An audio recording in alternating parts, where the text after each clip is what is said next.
Huwag balewalain ang leptospirosis.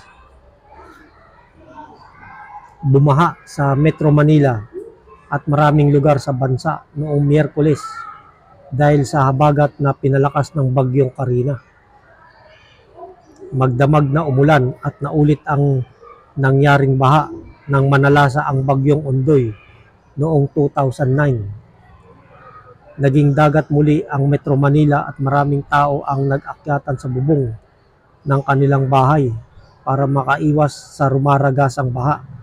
Maraming sinuong ang hanggang dibdib na baha para makauwi sa kanilang bahay.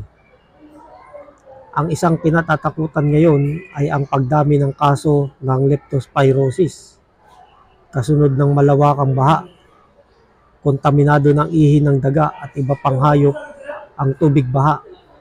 Kapag ang isang tao na lumusong sa baha ay may sugat sa binti at hita, dito magdaraan ang virus na tinatawag na leptospira.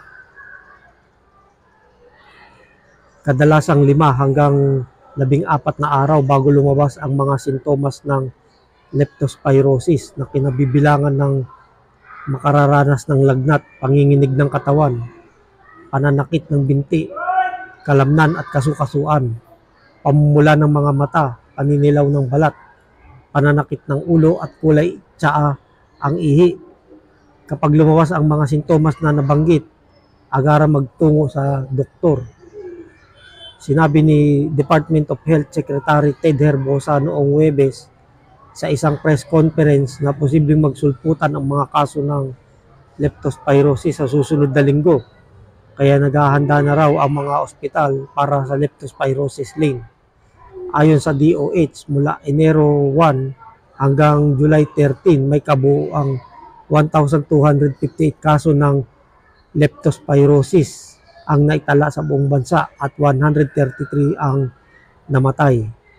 Naitala ang pagtaas ng mga kaso ng leptospirosis sa Mimaropa, Eastern at Western Visayas, Caraga, Zamboanga Peninsula, Socsargen at Northern Mindanao.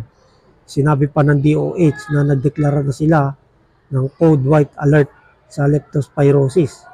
Kabilang sa mga isinasailalim nila sa Code White Alert ang lahat ng Regional Offices, Centers for Health Development sa buong bansa at ang Ministry of Health sa Bangsamoro Autonomous Region in Muslim Mindanao. Karaniwang tinatamaan ng leptospirosis ay mga bata. Maraming bata ang nagtatampisaw sa baha. Noong Huwebes, maraming bata at matanda ang ginawang swimming pool ang underpass sa Quezon Boulevard. Ganon din ang senaryo sa Espanya Boulevard. Wala silang takot na nakaambang panganib ng nakamamatay na leptospirosis. Paalala sa mga magulang na bantayan ang mga anak na huwag maglumi sa baha na kontaminado ng ihi ng daga. Palawakin naman ng DOH ang kampanya sa leptospirosis upang maipaalam sa mga mamamayan ang malaking panganib kapag kinapitan ng virus. Doblehin ang pag-iingat sa leptospirosis.